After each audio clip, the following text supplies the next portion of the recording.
Thanks for joining us today, guys. Today we are joined by Phil Blows from the other side of the pond, and excited for him to share some of his insights and his learning with us today. So, Phil, do you mind introducing yourself to the audience? Sure. So my name is Phil Blows. I founded a business called AQRU, which is a crypto investment platform and a place where you can go and deposit crypto, generate market-leading yields.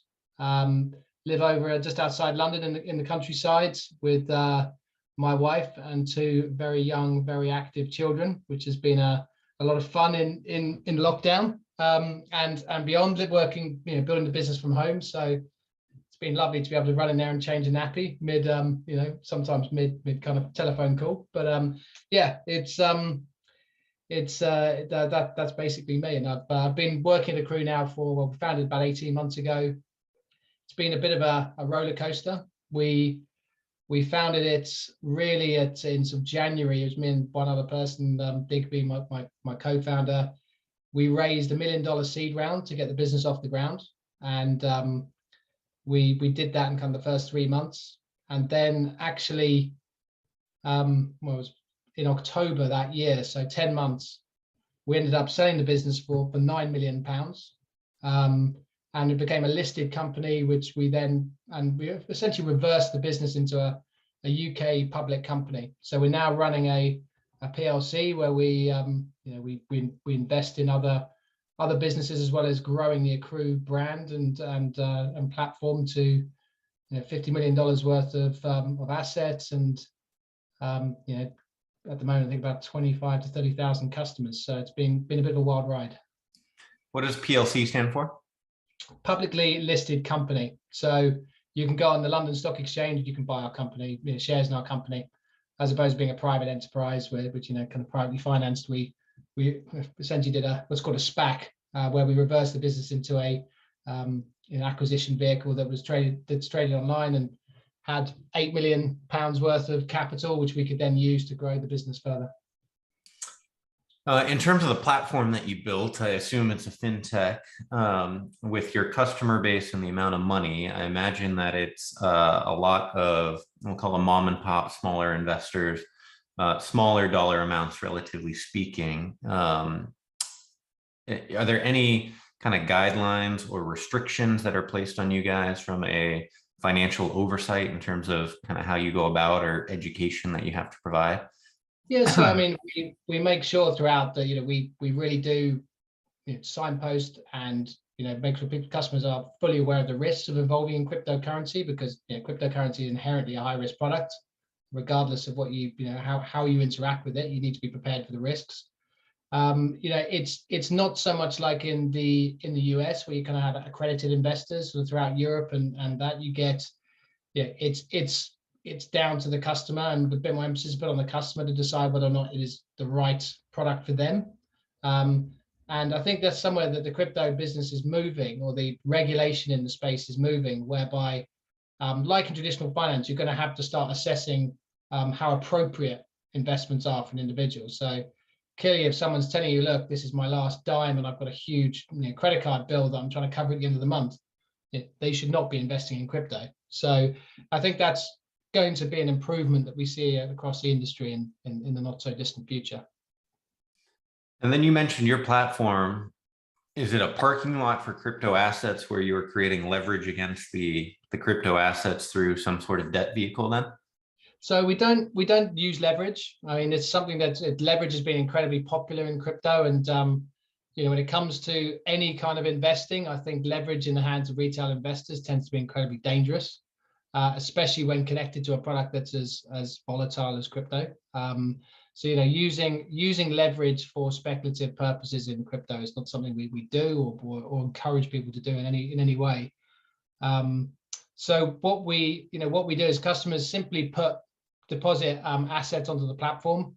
We have a panel of institutional investors who are looking to borrow crypto assets, and we can lend to them in an over collateralized way. And this is something that, as we're having this conversation, our three biggest competitors have blown up in this space because they didn't ask for collateral and lent too much money, or decided to lend money for a year and allow their customers to take it out daily, so it ran into liquidity problems. All really, really basic stuff that any money manager or treasury manager in traditional finance doesn't have issues with, because they know it's a tried and tested strategy and formula that you know how to manage your liquidity. So we come from the traditional background of finance, and we've, between me and my co-founder, got a lot of experience, and a lot more experience in the team. So we know how to manage the liquidity properly and how to do credit due diligence. So it allows us to produce a different risk profile for customers. Nice. So AQRU doesn't have the debt, but they're essentially lending to others, and that's where the consistent returns are coming from. Exactly. It's sort of like, if I'm going to lend you $100, you've got to provide me with $120 of additional collateral, which is liquid that I can sell in the event that you default or don't pay me back. Does your platform trade the crypto assets as well, or is it essentially just a parking lot to generate return? We allow customers, there's a couple of different products we have. So we allow customers just to buy and sell quite a limited pool of crypto coins. Afraid to say that of the 7,000 or so coins out there, 99 at least % of them are probably worthless if you look under the hood. So we've only got about 20 assets on there, which are the ones that we feel have got the assets where I'd put my own money, which, because I'd never have anything on the platform which I wouldn't put my own money into. So you can buy and sell very, very cheaply between those on the platform, and you can put dollars or euros or GBP on and turn them very simply and cost effectively into crypto. But also we've launched these other products which we think are more what the average investor is looking for, which is things like trend following products.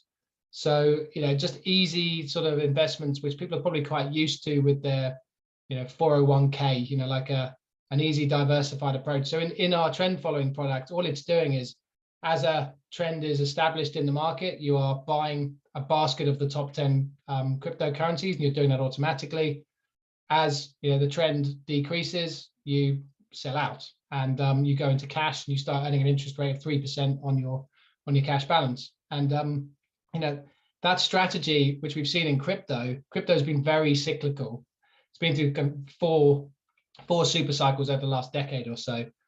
And so that strategy of just buying as it's going up and then selling as it begins to peak, it means you never buy the bottom and you never sell the top, but you capture that 75% of that move, which is what trend following systems are meant to do. That strategy in the last 2 years has returned 700% versus Bitcoin, which is up 120%. And we think it's that kind of strategy a lot of people are going to look for, just that hands off, not trying to time the market, let the market tell you when to buy and sell, as opposed to trying to be a hero and do it yourself.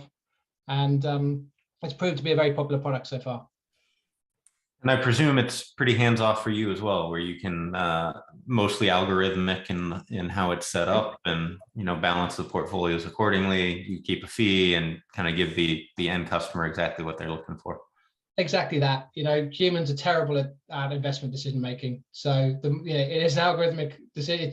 And we're completely transparent about how it works as well. It's looking at prices over a 3-month period. Is the current price higher than it was 1 month, 2 months, 3 months ago? If 2 of those months, the answer is yes, then there's 2 positive signals, which outweighs the 1 negative signal.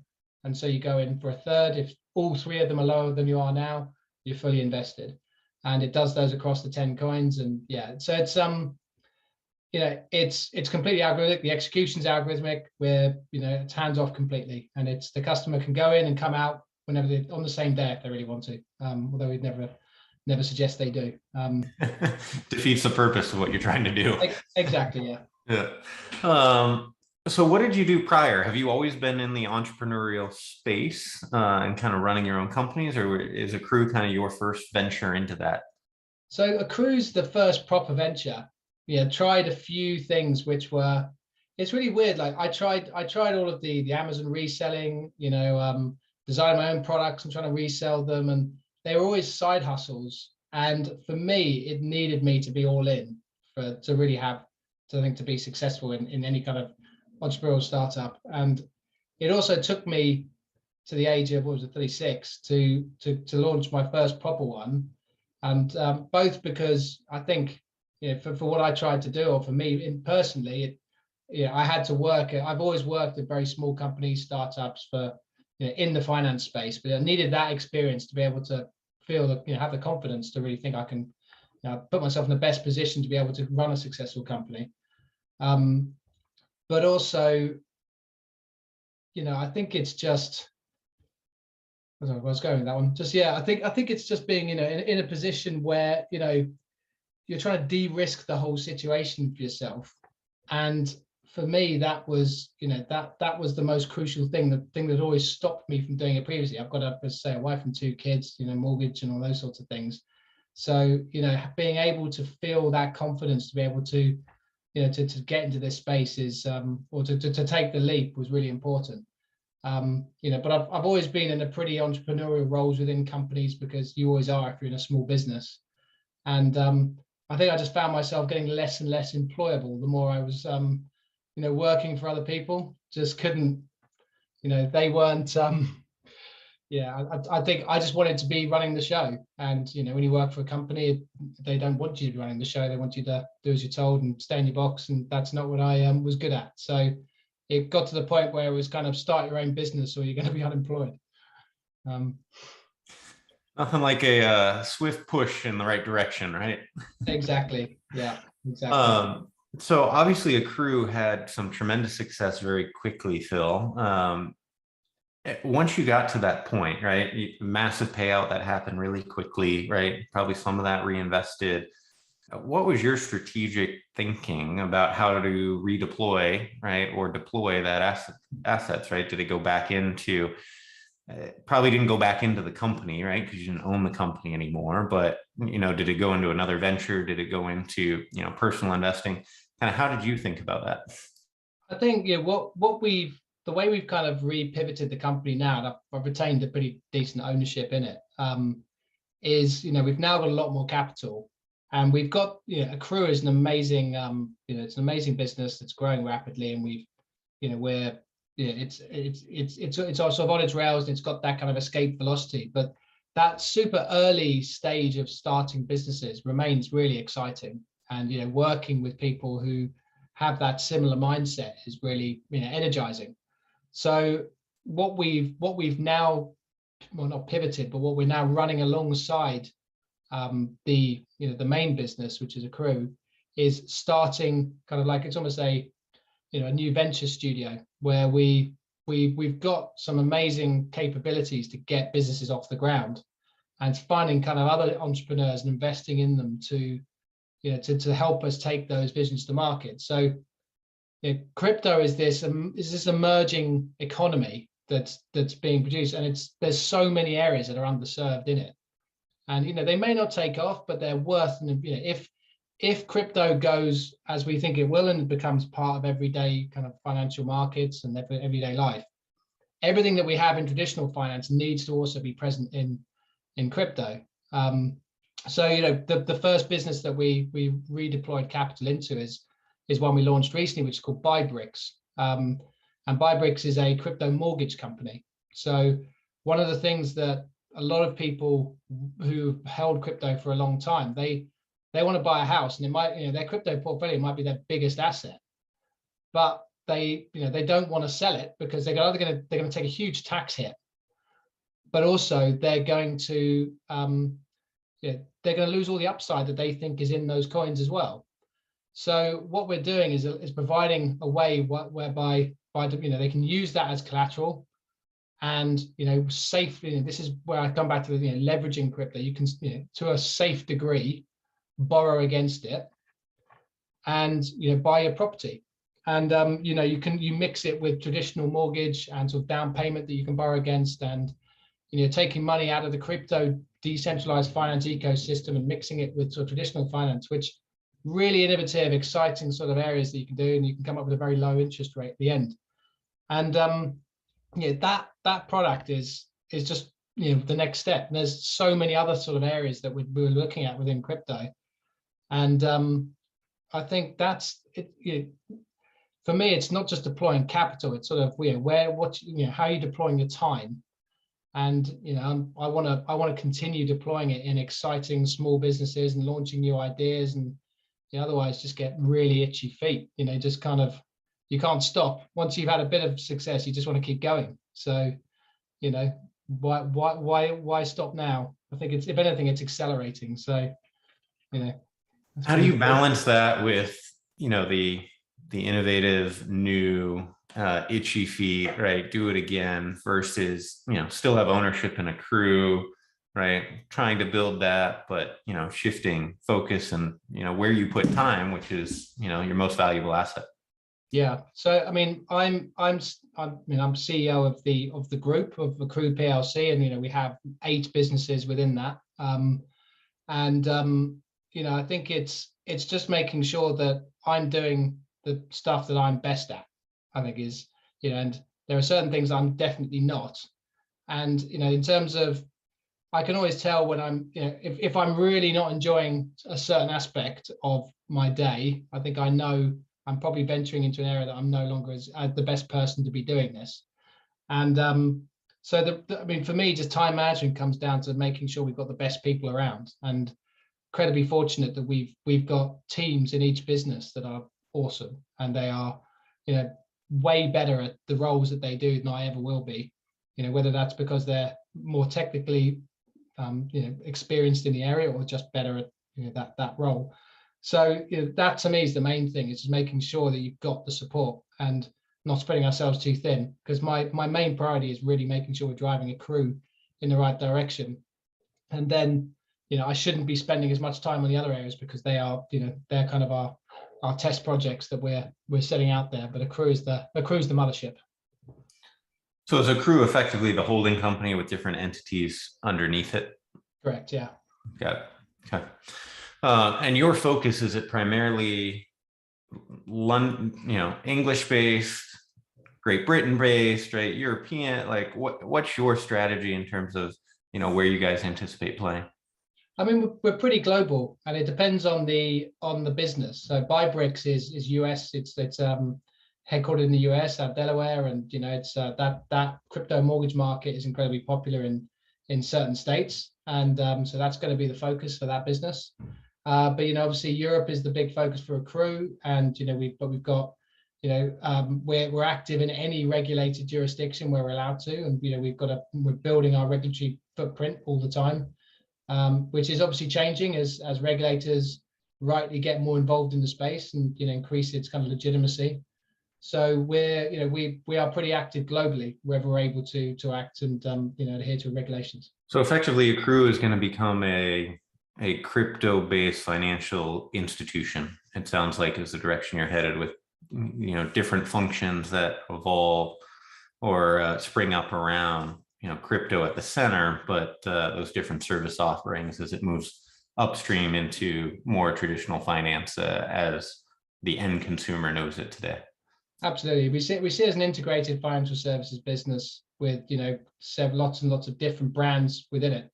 I think one of the things what's made my life easier is when you found a business, it makes it easier to actually see the opportunities that are out there.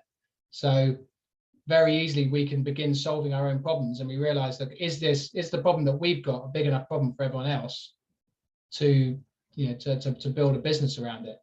And I think in 2 or 3 cases we found already that yes, it is. And the crypto mortgage business is one, and then there's another which we're looking at, which is really around audit. It's kind of essential infrastructure for the crypto businesses, but traditional audit firms have been very, very slow to pick up things in the crypto space, and there's rightly so, they're nervous about going in, and they lack the expertise. The expertise is quite difficult to find. So given that we've done both, we've got our own auditing systems, our own accounting system, all these sorts of things, why wouldn't we build? And we're one of our core capabilities is building great software. So why would we not launch a product that sort of solves that problem for all accountants, to say, look, use this tech, and it's really now easy to audit any business, to the extent you can do it in real time even. So these are sort of things that we're looking at solving next. As you look into your crystal ball, Phil, and into the future, where do you think we are on the, adoption curve of crypto, and how long in your mind before we get to a place where, it replaces or comes alongside, traditional finances we know it today?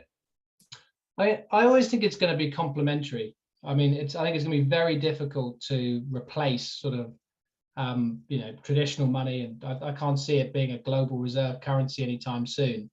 But having worked in kind of payments and things like this, people underestimate just how archaic the international payment system is.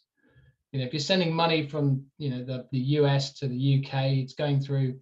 Although the provider you might use might give it to you instantly, they're kind of wearing all the back office kind of risk and inefficiencies themselves, because it's going through several banks, loads of fees.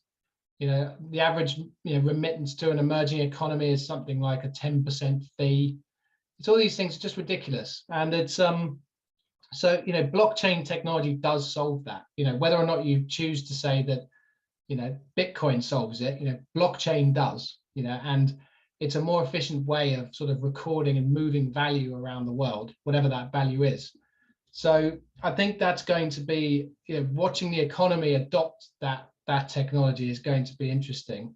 And whether or not it decides that the way it uses blockchain tech is through things like Bitcoin and Ethereum, it remains to be seen. Or it becomes just central bank digital currencies, which is another thing. But that kind of doesn't solve the problem of inflation, which we're now seeing, that's on the back of rampant printing of currencies by central banks that have led to the problems we see now. So there's in my mind, I think it's going to these things always take time, and we probably overestimate what it's going to do in the short term, but underestimate what it could do in the medium term.